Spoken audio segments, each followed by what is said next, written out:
ये दूसरा सेशन है आज के कार्यक्रम का। और इसमें हमारे साथ नीतू जी हैं कानपुर से, प्लीज़ मैम। और डॉक्टर रुचिका जी हैं, जो गोरख विश्वविद्यालय की प्रोफेसर भी हैं। दो वक्ता और हैं हमारे जो अभी रास्ते में हैं, आ रहे हैं, तो वो हमें बाद में ज्वाइन करेंगे। एक तो शांतनु गुप्ता हैं, जिनकी अभी रिसेंटली एक बुक आई योगी जी के कार्य के ऊपर, कि कैसे उत्तर प्रदेश ट्रांसफॉर्म हो रहा है, उस पर हम एक चर्चा करेंगे। और उसके साथ में प्रोफेसर योगेश दुबे, अपने वाइस चांसलर हैं चित्रकूट विश्वविद्यालय में, और वो भी रहेंगे। ये जो दूसरा सत्र है जिसमें हम चर्चा कर रहे हैं, इसके पहले जो सेशन हुआ उसमें अपने तीन वक्ता साकेत मिश्र जी, विनोद जी और गौरी ने जो आउटलाइन रखी है विकास की, वो इर्द गिर्द कैसे उत्तर प्रदेश इकोनॉमिक फ्रंट पे, कल्चरल फ्रंट पे और ग्रामीण विकास के बारे में आगे करते हुए विकास को एक नई दिशा दे सकता है। कुछ प्रश्न आए जहाँ पर रूरल टूरिज्म की और रूरल डेवलपमेंट की भी बात हुई। यदि विकास की हम बात करें तो विकास की जो पूरी अवधारणा है और जो क्रम चला, वो कहीं ना कहीं भारत के सिविलाइजेशनल एस्पेक्ट से अगर हम देखें तो नदियों के इर्द गिर्द हुआ है। और नदियों के इर्द गिर्द ही हमारे बड़े जो स्ट्रक्चर्स क्रिएट हुए, चाहे वो काशी को हम लें, चाहे वो इलाहाबाद प्रयागराज को लें, या अन्य क्षेत्रों में लें, तो जो भी बड़े स्ट्रक्चर्स इकोनॉमिक रूप में डेवलप हुए वो नदियों के किनारे हुए। और वो क्रम जब आगे बढ़ा तो अर्बनाइजेशन के रूप में वो अलग अलग शहरों में धीरे धीरे वो बढ़ता चला गया। उसी क्रम को कहीं ना कहीं जो पॉलिसी मेकर्स हैं वो ये मानते हैं कि उसको अपोजिट डायरेक्शन में ले जाने की अब आवश्यकता आ गई है, कि वो अर्बनाइजेशन कैसे रूरल सेक्टर में जाए, और रूरल सेक्टर में केवल अर्बन डेवलपमेंट के मॉडल्स को डायरेक्ट हम रिप्लिकेट ना करें, उसकी जगह पे हमारा एक यूनिक मॉडल होना चाहिए, एक यूनिक कॉन्सेप्ट होना चाहिए, जिसे रू अर्बनाइजेशन के रूप में भी देख रहे हैं। और कहीं ना कहीं गांधी ने भी कभी इस पे बात की कि कैसे गांव जो हो हमारे विकास के चिंतन के केंद्र बिंदु पे होने चाहिए।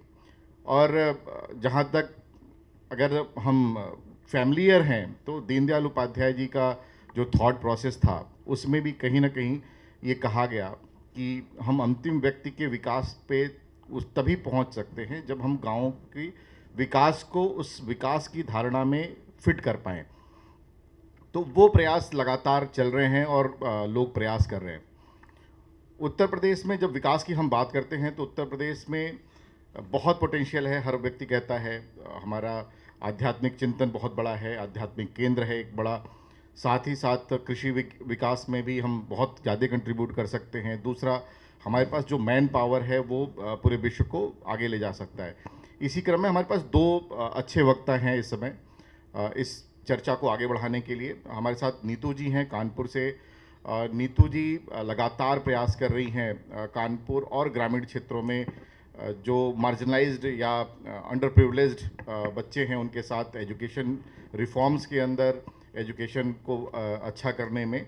साथ ही साथ नीतू जी एक एंटरप्रेन्योर भी हैं। इन्होंने एक अच्छा सक्सेस स्टोरी क्रिएट की है कानपुर में, और अभी रिसेंट में 200 बेडेड हॉस्पिटल भी बना रही हैं। तो जो लोग संघ और संघ के कार्यों से अवगत हैं वो नीतू जी का परिचय जानते हैं, उनको बताने की आवश्यकता नहीं है। और कानपुर का एक विद्यालय है जहाँ से दीनदयाल उपाध्याय जी पढ़े, और काफ़ी बड़ा एक विचार जो आगे बढ़ा, उसको आज के समय में गवर्न कर रही हैं और उसको एक सहायता देने का प्रयास चल रहा है। तो इस तरीके का छोटा जो कार्य उनके द्वारा चल रहा है, उसमें कैसे समाज के विकास को एक नया दिशा दिया जाएगा, उस पे नीतू जी अपना एक चिंतन देंगी। उसके साथ में हमारे साथ रुचिका जी हैं जो ज्योग्राफी डिपार्टमेंट में गोरख विश्वविद्यालय में पढ़ाती हैं। और वो एक जो उनका एक आइडिया है कि कैसे लेटरल डेवलपमेंट और लैटिट्यूडनल डेवलपमेंट जो आगे बढ़ रहा है उसको कैसे हम बैलेंस करेंगे, बैलेंस आउट करेंगे, उस पर वो अपना बात रखेंगी। तो मैं नीतू जी को आमंत्रित करता हूँ कि अपना जो आपका चिंतन है उसके पीछे, उसको सबके सामने रखें। आप सबको मेरा नमस्कार। धन्यवाद सत्येंद्र जी, आपने काफ़ी लंबी एक इंट्रोडक्शन मेरे बारे में दे दिया और आप सबके बीच आकर आज बहुत अच्छा भी लग रहा है। जैसा कि सत्येंद्र जी ने एक पृष्ठभूमि रखी मेरे परिवार की, और जिसमें कि एजुकेशन की फील्ड में हमारी मतलब मुझे लगता है कि I have been blessed to be in a family जो कई वर्षों से और एजुकेशन की फील्ड में पर्टिकुलरली और एक फिलॉन्थ्रोपिक आउटलुक लेकर चल रही है। हमारा कॉलेज है बीएसएसडी कॉलेज कानपुर में, जो इस साल अपने 100 वर्ष पूरे कर रहा है। दीनदयाल विद्यालय है जो 50 वर्ष पूरे कर रहा है। बीएनएसडी है, इंटर कॉलेज है, उसके भी 50 वर्ष हुए हैं। तो मैं इसको अपना सौभाग्य मानती हूँ और एक ईश्वर की कृपा मानती हूँ कि मैं इस परिवार में आई और बहुत सीखने को मिल रहा है। संघ का परिवार है सही में सत्येंद्र जी, और आई थिंक जैसे जैसे एक उम्र होती है आप उसकी गरिमा को ग्रैस्प बेटर कर पाते हैं। मुझे लगता है कि मेरे साथ भी कुछ ऐसा ही घटित हो रहा है। अपना बिजनेस है मेरा और उसको अच्छे से चल रहा है, फल फूल रहा है। साथ में जब एजुकेशन और बिजनेस दो चीज़ों को देखती हूँ और उसमें सामंजस्य के बारे में सोचती हूँ, तो ऐसा लगता है कि कई बार हमारी जो एजुकेशन पॉलिसीज़ रहीं वो पहले ठीक थी, अभी के हिसाब से शायद चेंज हो तो अच्छा है। चेंज आ भी रहे हैं लेकिन उसको ज़मीन पर उतारने के लिए बहुत समय लग जाएगा। चाहे हम कितना भी कहें कि न्यू एजुकेशन पॉलिसी आ गई है, बट कभी कभी मन में सोचती हूँ जो पढ़ाने वाले टीचर्स हैं वही हैं, उनकी ट्रेनिंग प्रोग्राम्स के बारे में हम लोगों को शायद सोचना पड़ेगा। जो हमारे बच्चे हैं उनको हमको कॉन्फिडेंस प्रोवाइड करना पड़ेगा कि आप सोचिए, जाइए बाहर, चैलेंजेस को फेस करिए और डरिए मत हारने से। हमारे सोसाइटी में हारने को जैसे एक बड़ा एक अजीब सा आउटलुक दे दिया जाता है, जैसे कि पहले भी ये डिस्कशन में आया, बट मुझे लगता है अभी के बच्चे they are raring to go. मेरा मिलना जुलना उठना बैठना क्लास शिशु के बच्चों से लेकर 12th के बच्चों में स्कूल में हो जाता है और कॉलेज में बड़े कॉलेज के बच्चों में हो जाता है। कई चेंजेस मुझे जो लगता है हम लोग और हमारा परिवार और कई लोग जो वॉलेंट्री काम कर रहे हैं इंस्टीट्यूशंस के साथ वो कर पा रहे हैं। वो चेंजेस की स्पीड हम स्कूल में इंटर लेवल तक बहुत जल्दी कर पा रहे हैं। कॉलेजेस में वो it is a mammoth task, बहुत बड़ी एक प्रक्रिया हो गई है। कहीं ना कहीं जो गवर्नमेंट कंट्रोल्स हैं जो हम लोगों ने पहले भी बात करी, मैं हमेशा इस पॉइंट को रेज़ करती हूँ, we need to reconsider this. कई बार हमारे बच्चे वो एक अजीब से साइकिल में आकर फंस रहे हैं कि कॉलेजेस में पढ़ाई नहीं हो रही है तो हम जाएं क्यों, टीचर्स नहीं आएंगे, कहेंगे कि जब बच्चे ही नहीं आ रहे हैं तो पढ़ना क्यों है। तो आंसरेबिलिटी इन द सिस्टम, चाहे वो टीचर्स हो, चाहे जुडिशल सिस्टम हो, चाहे कहीं भी कोई भी सिस्टम हो, शायद वो आंसरेबिलिटी एक्सट्रैक्ट करना और इन्फोर्स करना ज़रूरी है। सब चीज़ हम एक इंडिपेंडेंट व्यू से छोड़ दें कि सुचारू रूप से चलती रहेगी तो उसमें समय लगेगा। अगर हम जापान की एजुकेशन पॉलिसी को पढ़ें, जो मैंने थोड़ी बहुत समझी है, पढ़ी है, उनका शुरू में जब तक बच्चे का शिशु स्टार्ट होता है एजुकेशन 7 वर्ष तक, वो कोई भी ABCD, कोई लेटर, कोई ये पढ़ने पे सिखा नहीं रहे। वो मॉरल और सिविल सेंस, सिविक सेंस को बच्चों में कैसे डाला जाए वो डाल रहे हैं। हमारी एजुकेशन पॉलिसी में ये जो एक एग्ज़ाम्स का सिस्टम आया है, ये सिस्टम्स आए हैं, उसको कहीं हमें रीथिंक करना पड़ेगा। हमारे जितनी ये प्रॉब्लम्स हम लोग बात करते हैं, मुझे लगता है कि जैसे दीनदयाल जी ने भी चर्चा करी और जो संघ करने का काम कर रहा है, व्यक्ति निर्माण का काम, वो व्यक्ति निर्माण केवल एक युवक में हो जाएगा या जब हम एक उस अवस्था में पहुंच जाएंगे एज ब्रैकेट में होएगा, ऐसा थोड़ा मुझे होएगा तो, मगर शायद टफ ज़्यादा होगा। अगर छोटे से हम बच्चों में मॉरल अपब्रिंगिंग डालेंगे, और वो केवल मॉरल साइंस का क्लास डालने से नहीं आएगी, उनको हम हमारे पूर्वजों के बारे में, जो कि अब कुछ कुछ CBSE स्कूल्स को मैं देख रही हूँ उसमें छूटा जा रहा है। I think we need to rethink. थोड़ा बहुत उसमें काम हो भी रहा है बट लगता है कि स्पीड और बढ़नी चाहिए। How do we inculcate pride in our children? हमारे बच्चों में अपने देश के प्रति, अपने सभ्यता के प्रति और जो हमारे पास है उसमें हम प्राइड कैसे इंस्टिल करें? काफ़ी चेंज आया है मोदी जी के होने से, योगी जी के होने से और आप जैसे बहुत सारे लोग जो अपने बच्चों में ये डाल रहे हैं, मुझे लगता है उससे एक ये भाव ज़रूर आया है कि बाहर को एप करना और आँख में पट्टी डाल के एप करना यूज़लेस है। जितना डिप्रेशन उनके यहाँ है वो डिप्रेशन हमारे यहाँ नहीं है। कोरोना जब आया तो उनके यहाँ महामारी थी, चाहे जितने भी डेवलप्ड नेशंस थे, बट हमारे यहाँ लोग एक दूसरे को हेल्प करने पे जुट गए थे। हमारे यहाँ सामान्य व्यक्ति जो हमारे रेस्टोरेंट में एक सामान्य कुक है, पढ़ा लिखा नहीं है, वो भी मुझसे ये कह रहा था, भाभी मैंने छुट्टी नहीं ली है, मुझसे कुछ काम यहीं पे करवा लीजिए, चलिए फूड डिस्ट्रीब्यूशन का काम कर लें। ये जो हमारी सभ्यता है, we need to stress on this, we need to bring the positivity in our generations. मुझे लगता है जब हमारे बड़े और हम लोग मिलकर ये एक स्थापित करेंगे अपने बच्चों के सामने, उनका मार्गदर्शन ऐसे करेंगे, हम खुद वो व्यक्ति बनकर उनको दिखाएंगे, तो शायद किसी भी लेक्चर और बुक्स से वो कहीं ज़्यादा इफ़ेक्टिव होगी, ये मेरा मानना है। हॉस्पिटल का काम जो हो रहा है उसमें भी मुझे ये लगता है कि अपने आप मेरे बिना कहे मैं आपको बताऊं, we started with very very little funds.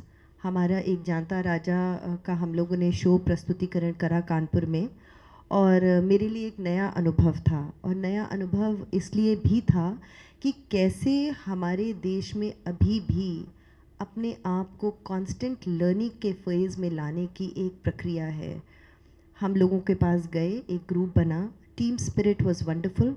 हम लोगों ने 7 दिन तक निरंतर 7,000 लोगों को रोज़ वो प्ले शिवाजी के ऊपर महानाट्य हुआ जिसका संचालन हुआ। ऐसा डिसिप्लिन था वहाँ पर कि एक भी फ़ोन नहीं बज रहा था, और सब लोग शिवाजी के ऊपर पूरा पूरा मंचन जो है देख रहे थे।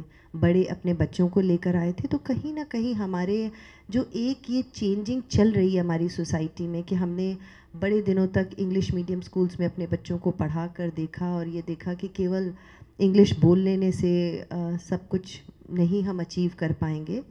वो उस समय पर हमने उस चीज़ का आभास किया, हम समझ पाए कि आज भी हम लोग चाहते हैं कि हमारे बच्चे वो गर्व से कहें कि हम भारतीय हैं, और ये हमारे लोग हैं जिन्होंने हमको, शिवाजी महासम्राट, उन्होंने क्या दिया, अहिल्याबाई ने क्या दिया, जो पूर्वजों ने क्या दिया। तो उससे करके वो हॉस्पिटल के लिए कुछ पहली बार फंड्स जनरेट हुए, केवल एक 50-51 लाख की एक छोटी सी राशि हम लोग बचा पाए। It was the first play which we could save money. उससे पहले कहीं और जगह हुआ था, वो सेव नहीं हो पाया था बिकॉज वो काफ़ी नंबर्स को हम लोग केटर कर पाए। उससे देखिए तो यही हमारा समाज है, कहीं से भूमि मिल गई, लोगों ने कहा ये ट्रस्ट की भूमि है, आप लोग इसको इतने अच्छे काम के लिए इस्तेमाल कर रहे हैं, तो ये हॉस्पिटल यहाँ बनाइए। हॉस्पिटल बनता चला गया निरंतर, अभी 2 बेसमेंट्स बन चुके हैं, ग्राउंड फ्लोर की स्लैब डल रही है, और इतना पॉजिटिविटी है उस पूरे ग्रुप में कि मुझे लगता है इन चीज़ों से आई थिंक हम लोगों को कई बार डिस्कशंस में हम लोग नकारात्मक ही सोचते रह जाते हैं, जबकि बहुत इम्पॉर्टेंट है हमें वो सकारात्मक पहलुओं को सामने लाना, बताना, और उसमें यंग जनरेशन जॉइन करती है।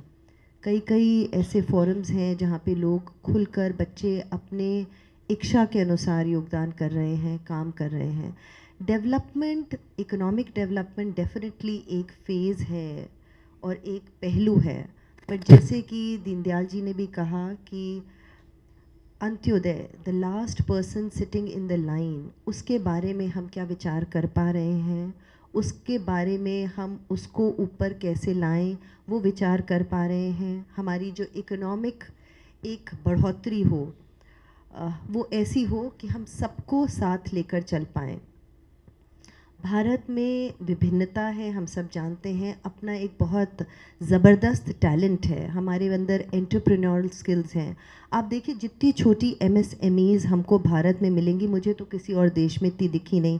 भगवान की कृपा से काफ़ी घूमने का मौका मिला, मैं देखती हूँ अमेरिका में भी क्या है, it is a very monopolistic environment. बड़ी बड़ी कंपनियां हैं जो सब जगह मोस्टली कंट्रोल कर रही हैं। हमारे यहाँ एक आदमी छोटी सी परचून की दुकान भी खोलकर अपने परिवार का पेट पाल रहा है, तो ये एक बहुत बड़ी बात है। उस एंटरप्रेन्योरल स्किल को हम और कैसे बढ़ावा दे सकते हैं। एग्रीकल्चर है, एग्रीकल्चर को हम एग्रीप्रेन्योर्स कैसे बना सकते हैं। आई थिंक डिस्कशंस इनमें होने चाहिए। अर्बनाइजेशन है, जो क्लॉगिंग ऑफ सिटीज़ हो रहा है, जहाँ लोग बढ़ते जा रहे हैं, भाग रहे हैं, दौड़ रहे हैं, 5 किलोमीटर की दूरी आधे घंटे में तय कर रहे हैं। एक हैप्पीनेस कोशेंट भी होता है अपार्ट फ्रॉम इकोनॉमिक डेवलपमेंट, उसको हम कैसे सजोएंगे? ये सारे विषय ऐसे हैं जो हमें सोचना चाहिए। अगर हर विलेज, हर छोटा सा गांव अपने आप में सक्षम हो जाए, वहाँ पे अच्छा एक स्कूल हो, वहाँ एक हेल्थ केयर सिस्टम डेवलप हो जाए, तो और वहाँ पर रोज़ी रोटी का ज़रिया किसी तरह गांव में वहाँ लोगों के पास होगा। मुझे नहीं लगता कि आज के ज़माने में सबको उस भाग दौड़ में भागने का मन करेगा कि आएँ और शहरों में जा जा के बसें। तो कुछ ये विषय ऐसे हैं, बैंगलोर बड़ी सिटी है, वहाँ पे टेक्नोक्रेट्स हैं, पहुँच रहे हैं, और वहाँ का डेवलपमेंट अलग तरीके का है, लेकिन बैंगलोर भी सिटी इज़ कम्प्लीटली क्लॉग्ड। तो क्या यूपी में हम लोग छोटे छोटे पॉकेट्स ऑफ इंफ्रास्ट्रक्चर डेवलपमेंट ऐसा करें कि हमको अपने बच्चों को बैंगलोर काम करने भेजने ही क्यों पड़े? परिवार साथ में रहे, राज़ी खुशी रहे, खुश एक दूसरे के लिए साथ समय दे पाएँ, एक साथ रहें और साथ में काम और जीविकोपार्जन कर पाएँ। ये कुछ डेवलपमेंट के विषय हैं जो मुझे लगता है कई बार मैं इन बारे में सोचती हूँ। हमारे बच्चे हैं, आज कानपुर को मैं देखती हूँ, it can be one of the best educational hubs, but कई ऐसे कारणों के कारण वहाँ पर नहीं हो पाया और हमें अपने बच्चों को कहीं नोएडा भेजना है, कहीं कोटा भेजना है। 2 जगह के परिवारों को हमको वहाँ के खर्चे वहन करने हैं। सिंपल परिवार है जिनके बच्चों को मेहनत करके वहाँ पहुँचना ही है, कुछ अपने आप में बनने के लिए। तो क्यों ना हम यूपी में छोटे छोटे हब्स एजुकेशनल के खड़े करें, क्यों ना हेल्थ केयर सिस्टम्स खड़े करें, क्यों ना एंटरप्रेन्योर्स क्रिएट करें कि हमको दूर दराज जाने की ज़रूरत ही ना हो। मेरी अपनी 2 बेटियां हैं, आई हुई हैं आज मेरे साथ। मैं आपको बताऊं, I am a single mother, और इनको दोनों को भेजने में जितना दिल मेरा कटा, क्योंकि मुझे लगा कितनी दूर भेजना पड़ रहा है। बट आज जब मैं अमेरिकन यूनिवर्सिटी का एजुकेशन सिस्टम इनके द्वारा सीख पा रही हूँ, मुझे लग रहा है कि मेरी छोटी वाली बेटी अभी से मुझसे इबिडिटा की और कंपनी की पॉलिसीज़ की बात कर रही हैं, जबकि अभी अभी गई हैं, 6 महीने हुए हैं। उन सिस्टम्स को क्या हम अपने आप सीख कर यहाँ पर खुद ला सकते हैं क्या? विषय ये है कि हम अपने बच्चों की पूरी पूरी पर्सनालिटीज़ ऐसी डेवलप करें कि उनको भागने दौड़ने की और वो जूझने की ज़रूरत ना पड़े। तो शायद एक अच्छी सुचारू रूप से सिस्टम्स डेवलप हो सकते हैं, ये मुझे लगता है। सत्येंद्र जी। धन्यवाद नीतू जी। हमारे बीच प्रोफेसर योगेश जी आ गए हैं। योगेश जी साहित्य परिषद उत्तर प्रदेश के अध्यक्ष भी हैं और चित्रकूट विश्वविद्यालय, रामभद्राचार्य विकलांग विश्वविद्यालय, दिव्यांग विश्वविद्यालय के वाइस चांसलर भी हैं वर्तमान समय में। और काफ़ी बड़ा काम है वैल्यू बेस्ड एजुकेशन सिस्टम पे, और जो नई शिक्षा नीति आई है भारत के अंदर, उस पे भी आप काफ़ी काम किए हैं। नीतू जी ने जैसे जिस चीज़ पे स्ट्रेस किया, वो शायद विकास की, वर्तमान समय में जो विकास की अवधारणा है जो लेके हम चल रहे थे, उसमें परिवर्तन की एक दिशा दे रहा है। क्योंकि हर व्यक्ति, यदि हम बैंगलोर की बात करें जो आईटी हब के रूप में इमर्ज किया, वहाँ से बहुत सी कंपनियाँ जो रिलोकेट करके ग्रामीण क्षेत्रों में बढ़ रही हैं। जोहो एक बड़ा एग्जाम्पल है उसका कि किस तरीके से उसने अपना सेटअप पूरा का पूरा एक तमिलनाडु के छोटे से गांव में लेके गए और वहाँ से काम करना शुरू किया। वो शायद हमारे यहाँ जो जिस विकास की हम बात कर रहे हैं, जो गांव तक पहुँचने की आवश्यकता जिसे हमें लग रही है, महसूस हो रही है, उन चीज़ों को ऐसे आइडियाज़ डेफिनेटली चेंज करेंगे। और हमारे यहाँ बहुत पोटेंशियल है ग्रामीण क्षेत्रों के विकास में, लेकिन हमारा मॉडल वेस्टर्न मॉडल के ऊपर अडॉप्टेड नहीं होना चाहिए, ये मेरा मानना है। हम इंडिक मॉडल लेके आए, अपना खुद का मॉडल लेके आए। बिकॉज डेवलपमेंट का जो भी मॉडल हमने देखा है पूरे विश्व में, उनका यूनिक होता है और वो वही सक्सेस स्टोरी भी बनती है। यदि हम कॉपी करने का प्रयास जब जब हमने किया है, तब हम उसमें सक्सेस नहीं रहे हैं। हाँ, हो सकता हो कि कहीं ना कहीं हम जो मास है उसको कैटर करने में सफल हो जाएं, लेकिन जो विकास की मॉडल्स के रूप में हम जिसे पूरे विश्व को अपने दिखाना चाहते हैं, शायद उसमें हम सक्सेस नहीं हो पाएंगे। यदि हमारे कुछ मित्र चित्रकूट गए हों कभी भी, तो एक मॉडल देखने को आपको मिलेगा कि कैसे नानाजी देशमुख ने वहाँ पे ग्रामीण अंचलों में एक बड़ा कार्य खड़ा किया। और वैसे ही काफ़ी अन्य क्षेत्रों में अगर आप मध्य प्रदेश जाएं तो आपको देखने को मिलता है। शिवगंगा प्रोजेक्ट एक है काफ़ी बड़ा। तो अलग अलग कार्य जो लोग कर रहे हैं ग्रामीण क्षेत्रों के अंदर, वो एक यूनिक आइडियाज़ लेके आ रहे हैं और उसका फ़ायदा आने वाले समय में ज़रूर मिलेगा।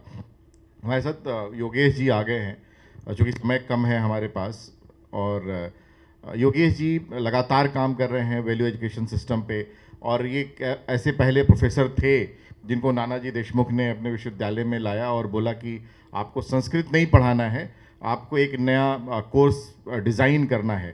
तो योगेश जी उस पर बात करेंगे कि कैसे वह जो विकास की बात हम कर रहे हैं उसमें एक हो सकता है कि एक अच्छा पहलू बने, और जिस विकास की चर्चा हम करने के लिए आज बैठे हैं उसमें एक नया माइलस्टोन बने। योगेश जी। श्री राम।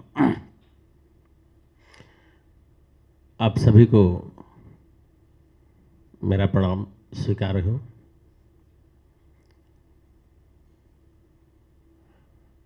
मैं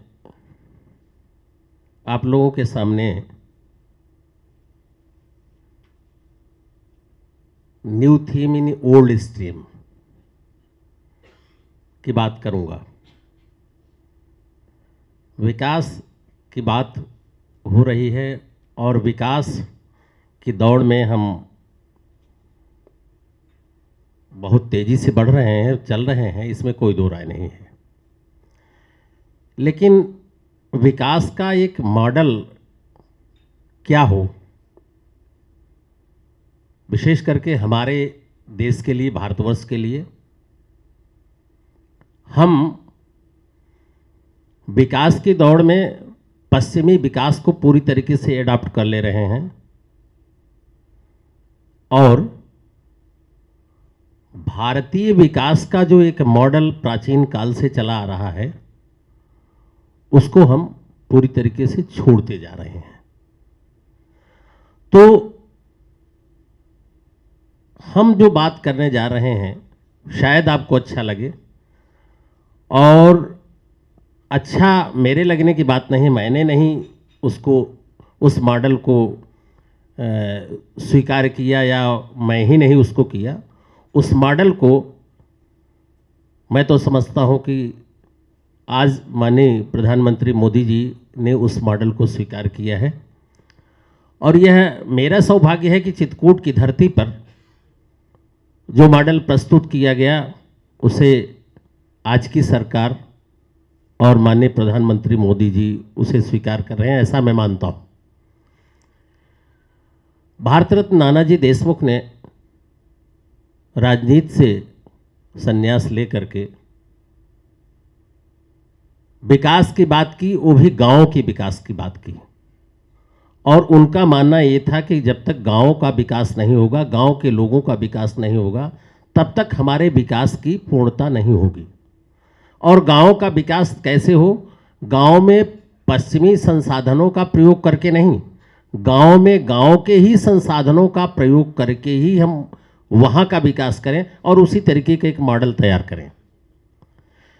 मैं बात सीधे आ रहा हूं, बहुत चूंकि पृष्ठभूमि बहुत है और पृष्ठभूमि के बिना बताए पूरा आनंद नहीं आएगा उस मॉडल का। नानाजी ने चित्रकूट में एक विश्वविद्यालय स्थापित किया 1991 में।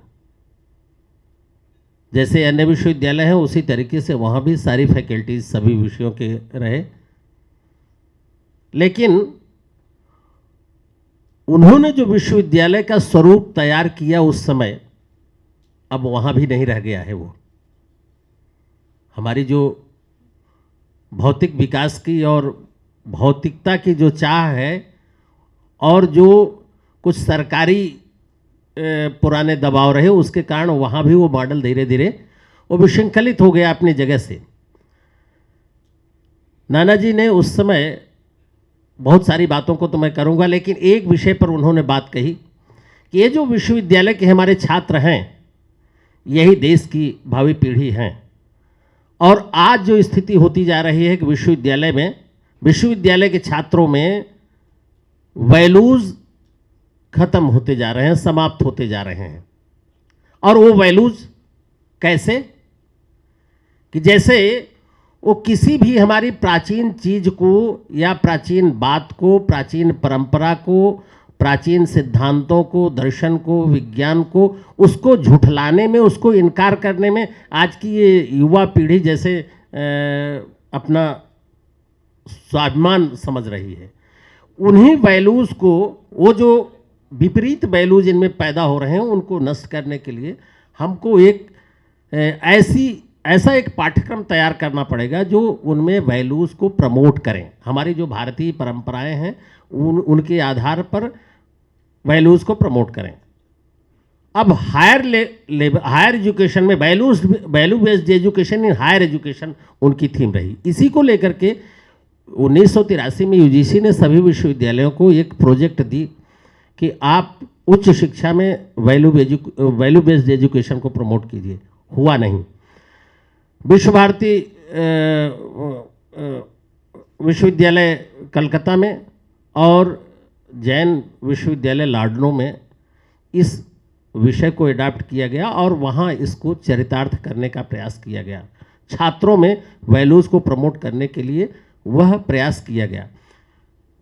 मैं पहला व्यक्ति रहा जो नाना जी के इस उसमें आया। मैं इलाहाबाद यूनिवर्सिटी से संस्कृत में पढ़ लिख करके आया, वहीं अध्यापक था। नाना जी के आदेश से मुझे यहाँ संस्कृत में आना पड़ा और संस्कृत में मेरा यहाँ सिलेक्शन हुआ तो नाना जी ने मुझसे कहा कि आप संस्कृत मत पढ़ाओ,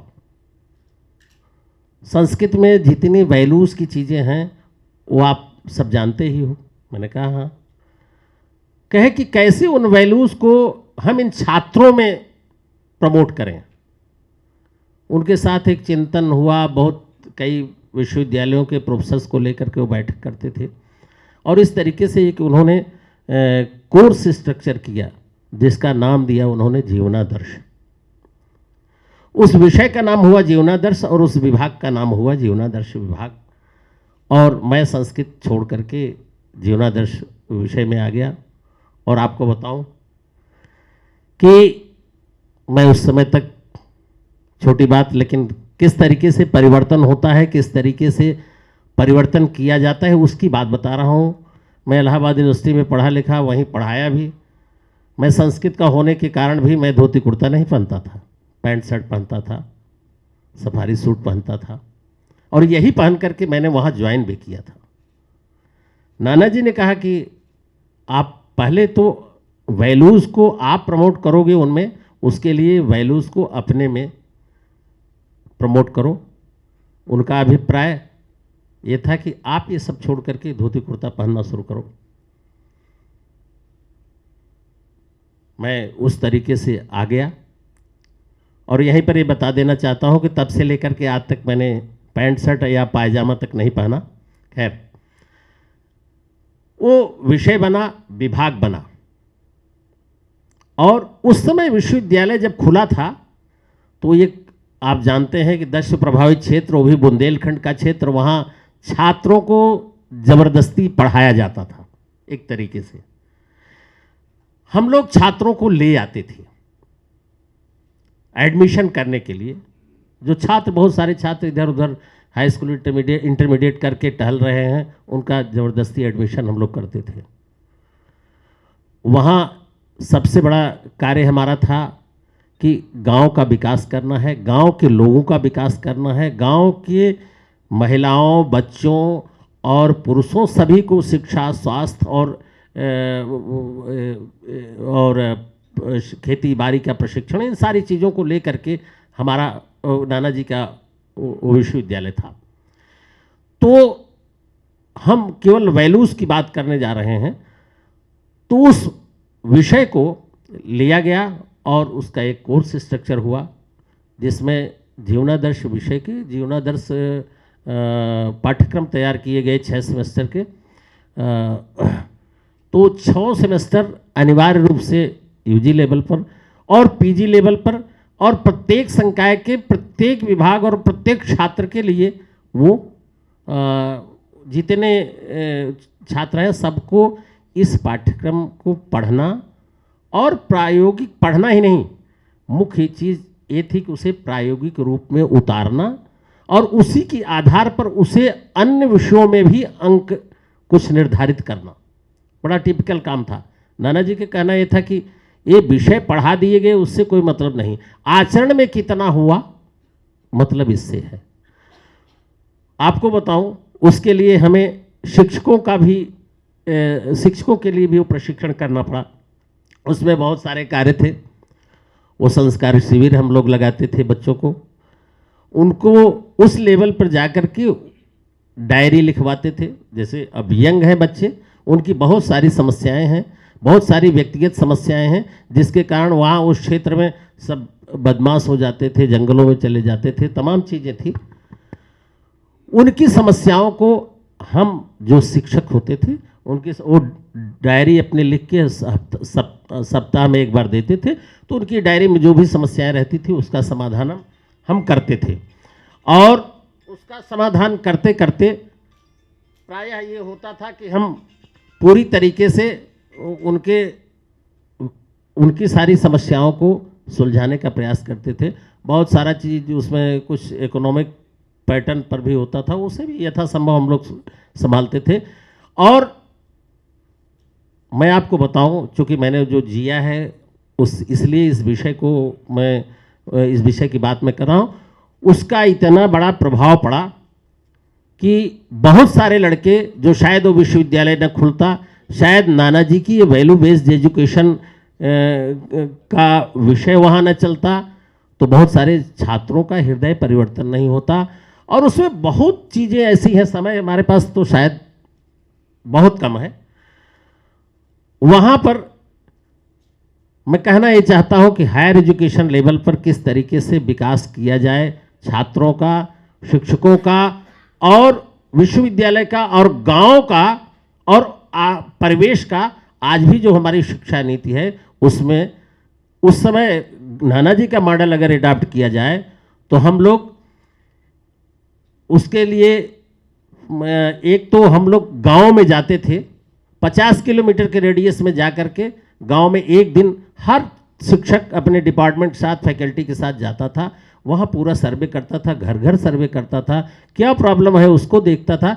आज भी आवश्यकता है कि यूनिवर्सिटी के प्रोफेसर्स अपनी एरिया में जाएं और एक्सटेंशन प्रोग्राम के अंतर्गत ये कार्य करें, छात्र जाएं एक्सटेंशन प्रोग्राम के अंतर्गत ये कार्य करें, सीखें, जानें, तभी जा कर के विकास का यह जो मॉडल है। मैं बहुत बातें कहनी थी लेकिन नहीं कह पा रहा हूँ समय अभाव के कारण। यदि विश्वविद्यालय में, यदि छात्रों में इस तरीके का मॉडल रखा जाए और उनको उस दिशा में प्रवृत्त करें सभी शिक्षक और स्वयं प्रवृत्त हों, तो जाकर के विकास सभी इस तरीके से विश्वविद्यालय बहुत है और इस तरीके से विकास का एक बहुत बड़ा मॉडल खड़ा हो जाएगा और देश में हर कोने से विकास की लहर उठेगी।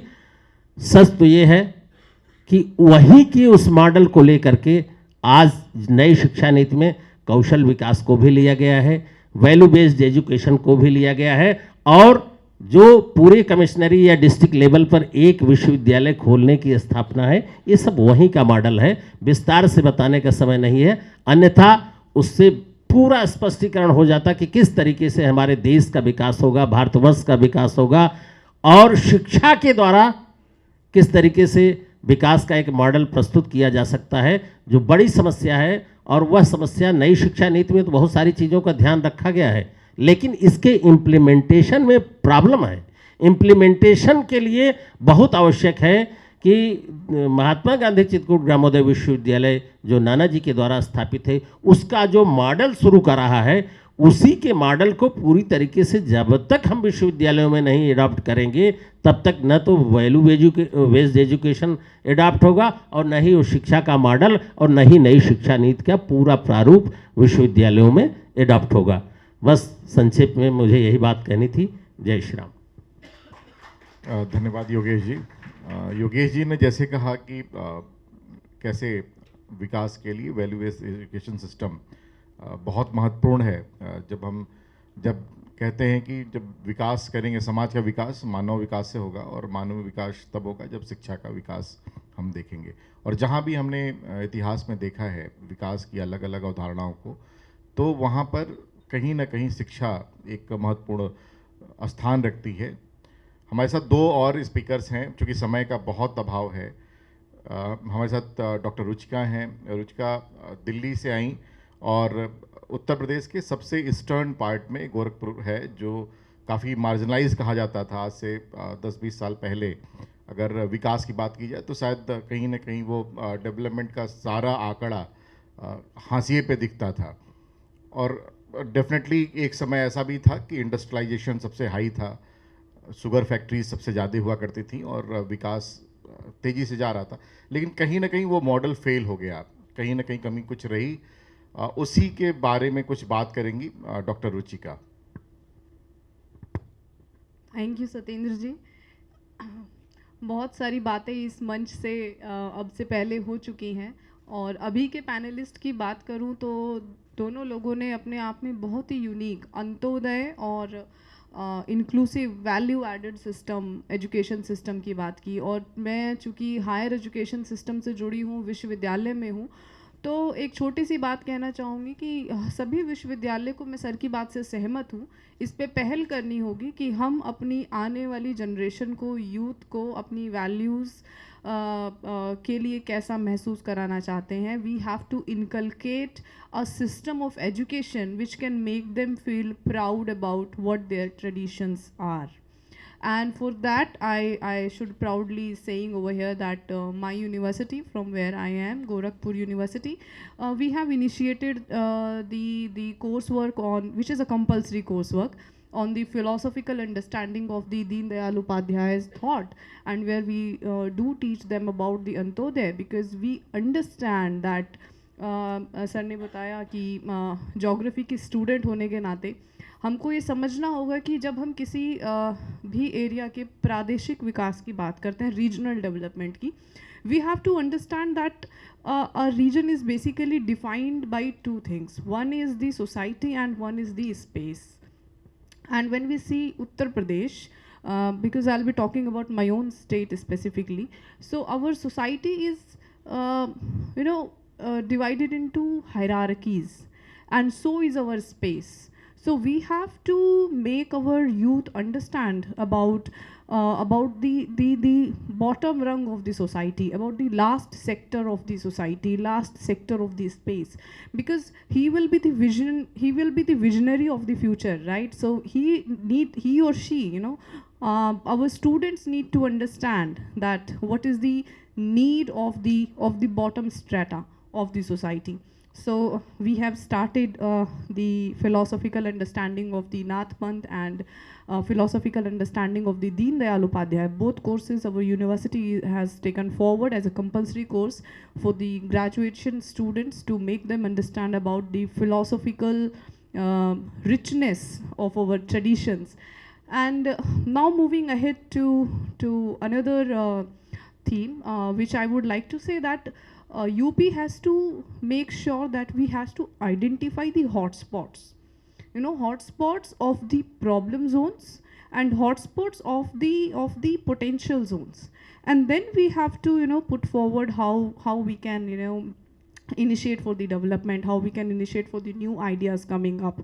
So as a geographer, I really would like to say that this approach should be there in the mindset of development, that without identifying the zones, without identifying the sectors, without identifying actually area, like which area needs what kind of attention, we will be messing up with different policies, and we won't be able to basically point out or lead our objective to the right direction. So this identifying or this mapping exercise is very very necessary when we are sitting over here and talking about the development. And second is about the women-centric approach, because this is one major aspect which I feel as a teacher, as a student, and as a woman in society, we are little lagging behind. If I see in this room also, the sex ratio is quite skewed. So I think we have to involve this sector, this whole section 50% of our females into the dialogue, into the discussion, like what kind of development, what kind of participatory approach we can imagine from their side. So we need their dialogues also, we need their imaginations also, because every woman has her different story, you know. उसका एक जो पूरा experience है उसको homogenise नहीं करना है कि वो बस एक ही कहानी है, नहीं, सभी महिलाओं की अलग कहानी है और अलग एस्पेक्ट है उसके विकास का, तो उसकी समग्रता भी बहुत ज़रूरी है, जिसके बारे में शायद चिंतन करने की आवश्यकता है। और बहुत जल्दी कम समय लेते हुए मैं बस 4 पॉइंट्स पे बात करना चाहूँगी, that we need to focus on the technological aspect of development, infrastructural aspect in all spheres, agricultural, manufacturing, education and health. And I'm so glad that you know, when I came to Gorakhpur, I got to know that this whole East UP is the zone of encephalitis. और जब 1977 में पहला encephalitis का case आता है और पता चलता है कि इसके जो सैंपल्स हैं वो NIV, national institute of virology, Pune भेजे जाते हैं टू टेस्ट, और अभी तक यही चलता रहा। और अब जाके गोरखपुर में NIV, national institute of virology Gorakhpur की अनाउंसमेंट होती है, उसके इस्टेब्लिशमेंट की बात शुरू होती है। So this type of approach, like what is the requirement of which area, इस अप्रोच को समझना बहुत ज़रूरी है, because you know spatial inequalities जो हैं हमारे यूपी में, अगर मैं बात करूं कि आज के टाइम की सबसे बड़ी प्रॉब्लम यही है कि जो स्थानिक असमानता है, आप एक साइड उत्तर प्रदेश में देखेंगे this Noida and the GDP of Noida, you know, Gautam Budh Nagar, and GDP of if I compare it with any other district per se Balrampur or Devariya, it is 20%, the gap is 20%. So that is 20% higher. Gautam Budh Nagar का जो GDP है, that is 20% higher than the Balia GDP. So we have to understand this spatial inequality, और इसको match करते हुए इस hierarchy को break करने की ज़रूरत है, so that we can bring up every space and every social sector into the discussion and dialogue. And I would like to rest over here and try to bring other people into the discussion. Thank you. धन्यवाद रुचिका जी। रुचिका जी ने जैसे stress करने की कोशिश की कि किस तरीके से विकास के अलग अलग आयामों पे हमें काम करने की ज़रूरत है, 4 सेक्टर्स लेके आए वो। उसी तरह उसी के क्रम में आज हमारे साथ, चूँकि समय कम है, तो शांतनु हमारे बीच हैं। शांतनु गुप्ता शायद परिचय के मोहताज नहीं है आज के समय में, लेकिन he worked with the UNICEF, centre for civil society, XLRI Jamshedpur से पास आउट हैं, इंस्टीट्यूट ऑफ डेवलपमेंट UK से पास आउट हैं, और एक्सटेंसिवली पॉलिसी मेकिंग में इन्होंने काम किया। शांतनु की रिसेंट में कुछ किताबें आईं जिसमें योगी आदित्यनाथ जी की ऑटोबायोग्राफी थी, और बहुत रिसेंट जो आज के समय की बुक है वो है कि कैसे यूपी ट्रांसफॉर्म हुआ फ्रॉम यूपी वाले भैया से आज डेवलपमेंट आइकॉन के रूप में जिस तरीके से बढ़ रहा है उत्तर प्रदेश। उन्होंने अलग अलग आयामों पे देखा है कि गवर्नेंस के में कैसे उत्तर प्रदेश अच्छा कर रहा है, और कैसे लॉ एंड ऑर्डर अच्छा हुआ, कैसे अलग अलग जो जिसे डेवलपमेंट के जो हम क्राइटेरियाज कहते हैं उस पे कैसे उत्तर प्रदेश खरा उतरने का प्रयास कर रहा है। तो मैं शांतनु से चाहूँगा कि शांतनु चूँकि लगातार काम कर रहे हैं पॉलिटिकल एरेना में, तो वो कैसे देखते हैं उत्तर प्रदेश की जो ग्रोथ स्टोरी है, वो जो आइडिया है भारत के विकास की, उसमें जिस पे पूरा विश्व ये कह रहा है कि एशिया विकास के केंद्र में होगा, और फिर उस एशिया के विकास के केंद्र में भारत होगा, उस केंद्र में, इन सभी के केंद्र में उत्तर प्रदेश को ये कहाँ देखते हैं और आने वाले समय में कहाँ देखते हैं, उसके ऊपर मैं चाहूँगा कि शांतनु अपनी बात रखें। Shantanu. Thanks Satendra, thanks for having me. और आखिरी वक्ता होने का एक अपना प्रेशर होता है और आनंद भी होता है। मैं अभी प्रयाग से आ रहा हूँ तो थोड़ा लेट हो गया, और किताब के जैसे एक मैं किताब ले लूँ, the monk who transform Uttar Pradesh, जो मेरी नई किताब है। पिछली किताब थी the monk who became chief minister, जिसमें मैंने योगी आदित्यनाथ के जीवन के बारे में लिखा था, क्योंकि जब मैंने लिखी थी तो मुख्यमंत्री बने उनको केवल 3-4 महीने हुए थे। तो उनका संन्यास से पहले का जीवन क्या रहा, उनका संन्यास का जीवन कैसा रहा या कैसा है, और एज सांसद एज MP उन्होंने क्या किया। और मैं सत्यन भाई दोस्त हैं बहुत अच्छे, और मैं शायद चौथे पांचवी बार उनके किसी मंच पे बैठ रहा हूँ। एक चीज़ बड़ी अच्छी है, काफ़ी वो सोशल पॉलिटिकल काम करते हैं, लेकिन उनके सोशल पॉलिटिकल काम में जो डिस्कशन है, डिबेट है, आइडियाज़ हैं, बहुत सारे लोगों को साथ में लाना।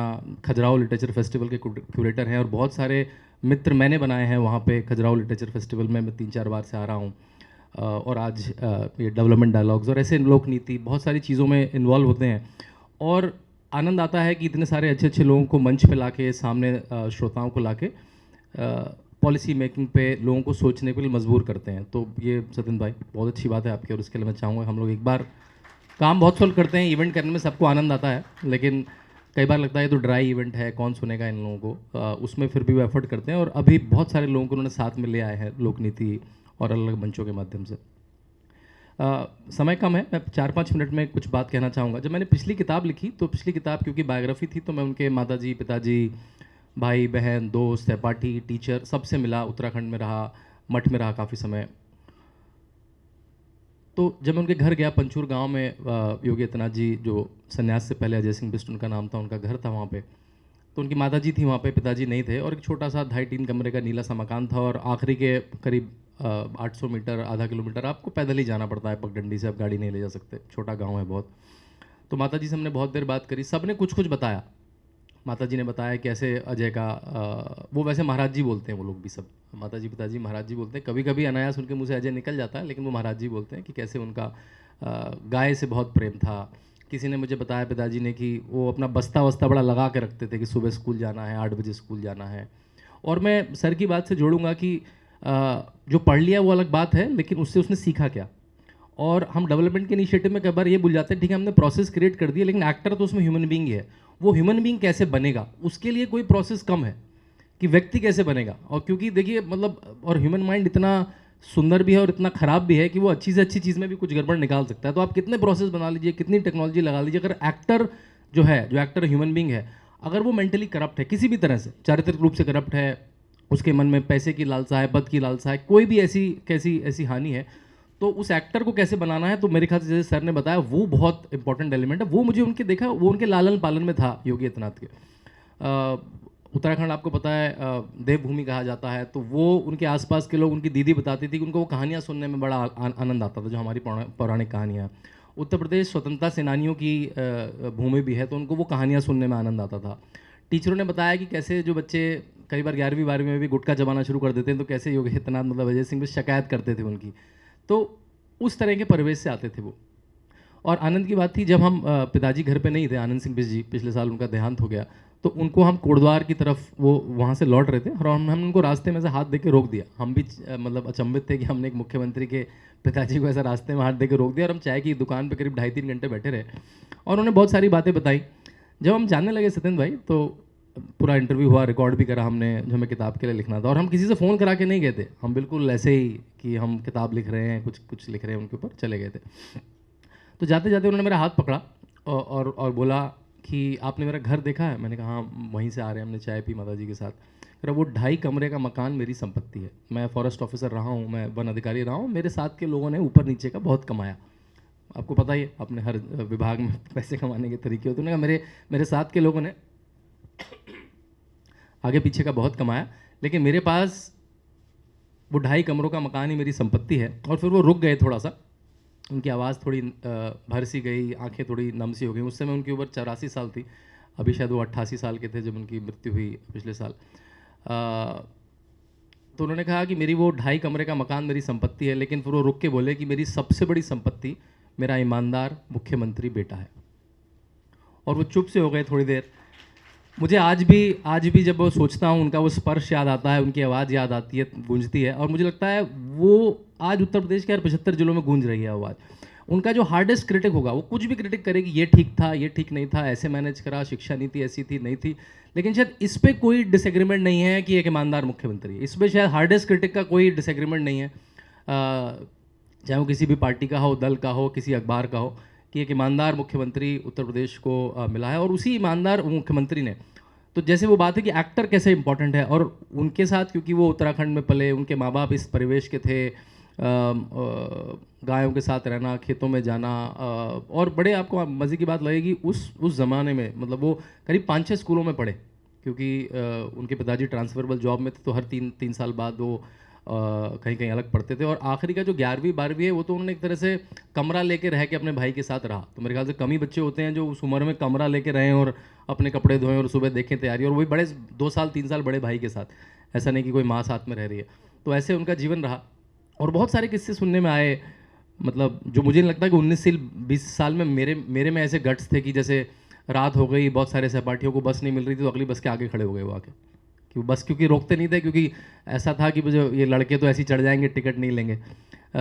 एक बार कोई विद्यार्थी परिषद का कार्यक्रम था, वो विद्यार्थी परिषद में थे, विद्यार्थी परिषद का कार्यक्रम था, तो किसी बालक की हैजा से मृत्यु हो गई, तो कोई उसे छूने को तैयार नहीं था। तो ऐसे में 19-20 साल का बालक उसको कंधे में उठा के ले जाता है, फिर गाड़ी घोड़ा अरेंज करके घर तक ले जाता है। मुझे नहीं लगता कि मैं 19-20 साल में मुझ में ऐसे गट्स थे और हम पता नहीं हम में किस में। तो ऐसे बहुत सारे किस्से मैंने अपनी किताब में लिखे, और मुझे जब आपने कहा तो बात कनेक्ट हुई कि चाहे कितने भी प्रोसेस लगा दो, कितनी भी अच्छी गवर्नेंस हो, चाहे पार्टी की एक विचारधारा हो, जब तक एक्टर, वो जो एक्टर है जो उसको एग्जीक्यूट कर रहा है, उसको हमने नहीं बनाया, तो मेरे ख्याल से वो फिर डेवलपमेंट प्रोसेस में कुछ नहीं होगा। एक उदाहरण के साथ बात खत्म करूंगा सचिन भाई। जब पहली फाइल आई योगी आदित्यनाथ के बाद, थोड़ी राजनीतिक बात है मेरे ख्याल से, योगी आदित्यनाथ की बात करूंगा तो बिना राजनीतिक हुए मुश्किल है। मुझे लगा डेवलपमेंट डायलॉग से मैं बचूंगा राजनीतिक बात से, लेकिन उदाहरण थोड़ा राजनीतिक है। जब पहली फाइल आई उनके पास, तो आई कि आप कौन सी गाड़ी खरीदेंगे। तो योगी आदित्यनाथ ने कहा भाई क्यों, गाड़ी क्यों खरीदनी है, पहले पुरानी गाड़ियाँ नहीं हैं क्या।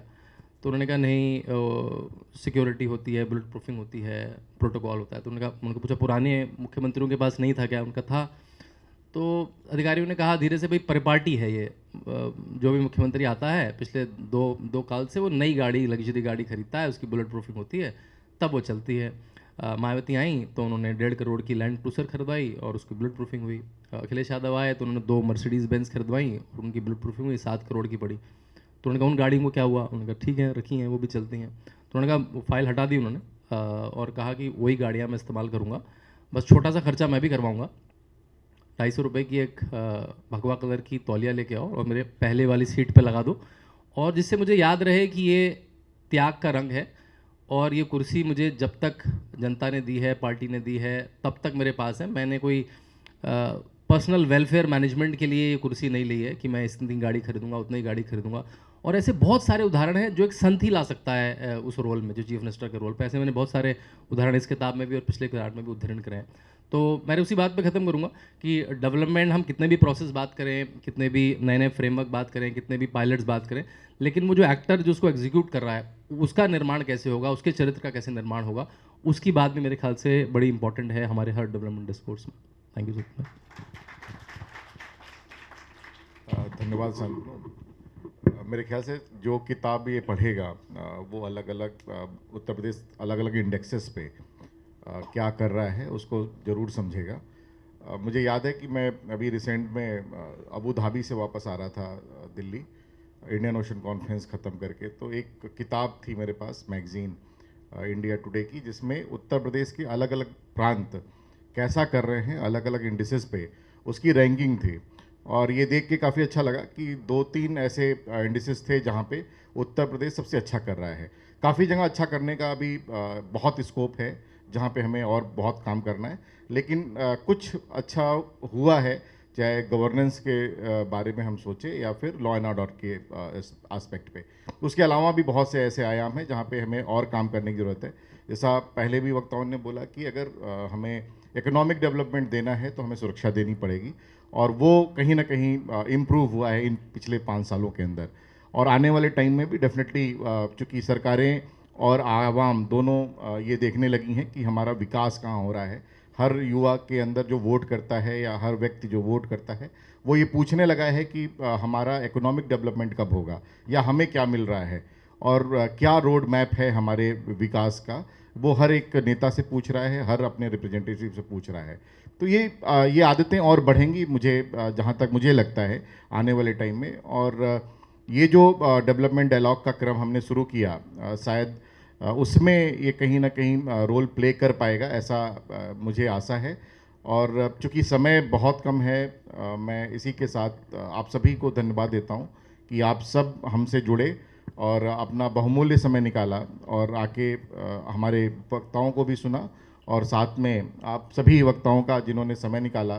शांतनु के पास समय नहीं था, मैंने रिक्वेस्ट की कि नहीं आप प्रयागराज से, चूँकि कल प्रयागराज में कार्यक्रम था रामबाबू प्रबोधनी का, तो वहाँ से कि आप ज़रूर बीच में आके फिर दिल्ली की तरफ निकलें।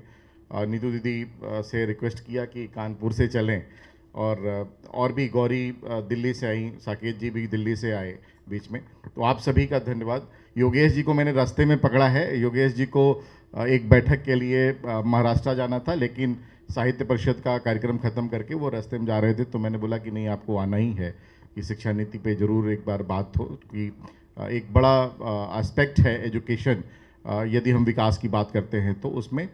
तो आप सभी का धन्यवाद, और हाई टी है इसके बाद, आप ज़रूर एंजॉय करें, और ज़रूर अगले जो भी कार्यक्रम हम तय करेंगे सबको आपको निमंत्रण है, आप लोग ज़रूर आएँ। धन्यवाद।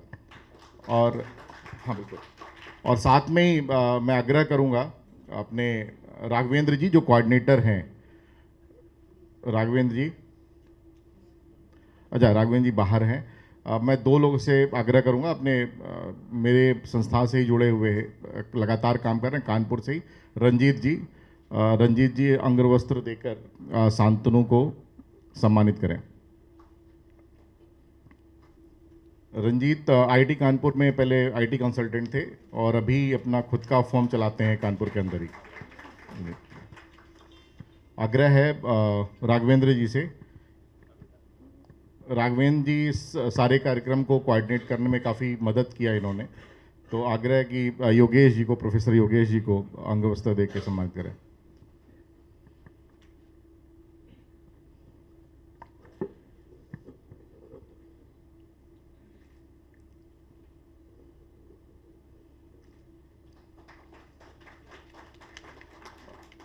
लोकनीति टीम के ही पार्ट अंकुश जी से आग्रह है कि नीतू दीदी का अंगवस्त्र देकर सम्मान करें।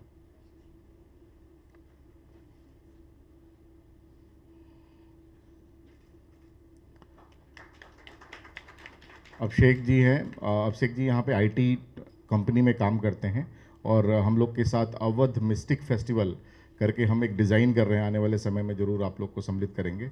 तो अभिषेक जी से आग्रह है कि प्रोफेसर रुचिका का अंगवस्त्र देकर सम्मान करें।